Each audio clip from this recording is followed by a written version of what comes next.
Hello दोस्तों, आपके अपने YouTube चैनल अंधकार से प्रकाश की ओर में आपका हार्दिक स्वागत है, अभिनंदन है। दोस्तों, मैं आज आपके सामने बहुत ही प्यारी कहानी लेकर के प्रस्तुत हुई हूँ। ये कहानी है करवा चौथ की कहानी।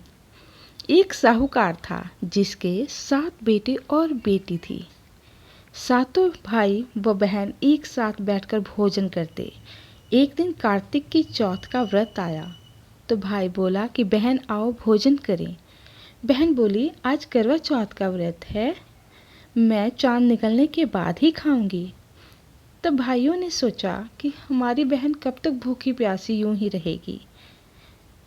तो एक भाई ने दिया जलाया, दूसरे भाई ने छन्नी लेकर उसे ढका और चांद दिखाकर बहन से कहने लगे कि चल चांद निकल आया है, अर्घ दे ले। बहन अपने भाभीियों से कहने लगी चलो अर्घ दें। तो भाभीियों ने कहा कि भाई साहब अभी आपका चांद निकला है, हमारा चांद तो रात को निकलेगा।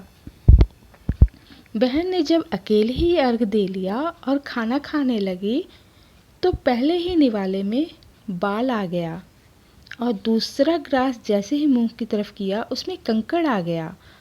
और जब तीसरा ग्रास मुंह की ओर ले ही जा रही थी कि ससुराल से संदेशा आया कि उसका पति बहुत बीमार है और जल्दी भेजो। माँ ने जब लड़की को विदा किया तो कहा कि रास्ते में जो मिले उसके पांव छूते जाना और कोई सुहाग की आशीष दे तो पल्ले गांठ लगाकर उसे कुछ रुपए दे देना।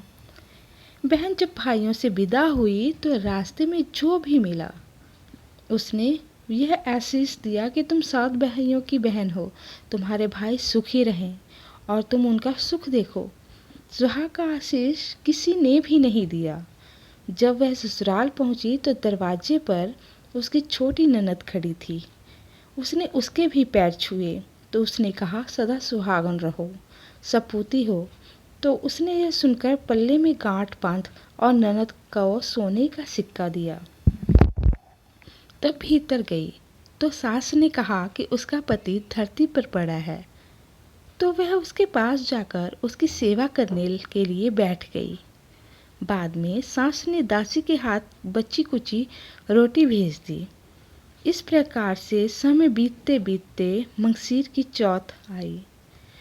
तो चौथ माता बोली करवा ले करवा ले, भाइयों की प्यारी करवा ले।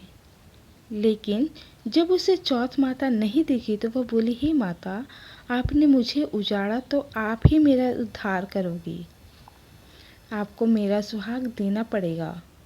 तब उस चौथ माता ने बताया कि पौष की चौथ आएगी, वह मेरे से बड़ी है, उससे ही सब कहना, वही तुम्हारा सुहाग देगी। पौष की चौथ आकर चली गई, माघ की फागुन की चौथ आकर भी चली गई। चैत बैसाख जेठ आषाढ़ और सावन भादो की भी सभी की चौथ आकर के चली गई। यह कर चली गई कि आगे आने वाली चौथ को कहना।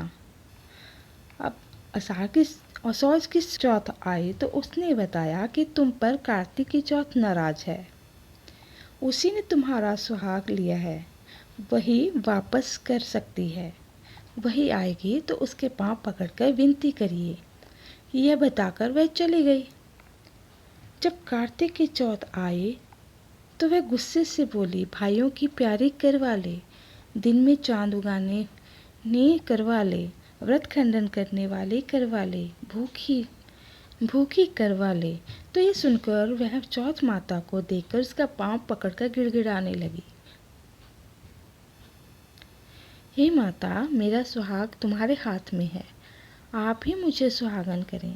तो माता बोली पापिनी हत्यारनी, मेरा पांव पकड़ करके बैठ गई।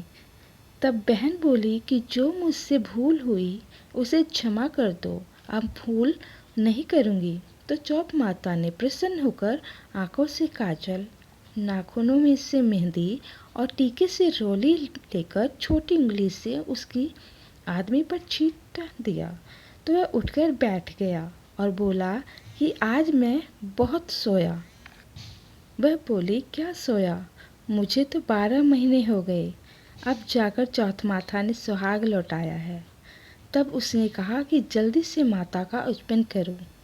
तब चौथ की कहानी सुनी, करवा पूजन किया तो प्रसाद खाकर दोनों पति पत्नी चौपड़ खेलने बैठ गए। नीचे से दासी आई। उसने दोनों को चौपड़ पास से खेलते देखा तो उसने सासू जी को जाकर बताया। तब से सारे गांव में ये प्रसिद्धि हुई कि सब स्त्रियां चौथ का व्रत करें तो सुहाग अटल रहे। जिस तरह से साहूकार की बेटी का सुहाग दिया, उसी तरह से चौथ माता सबको सुहागन रखे। यही करवा चौथ व्रत की पुरातन महिमा है। तो दोस्तों, कैसी लगी आपको ये कहानी? आशा करती हूँ ये कहानी आपको बहुत अच्छी लगी होगी। तो अपने दोस्तों के साथ इसे शेयर ज़रूर कीजिएगा। धन्यवाद।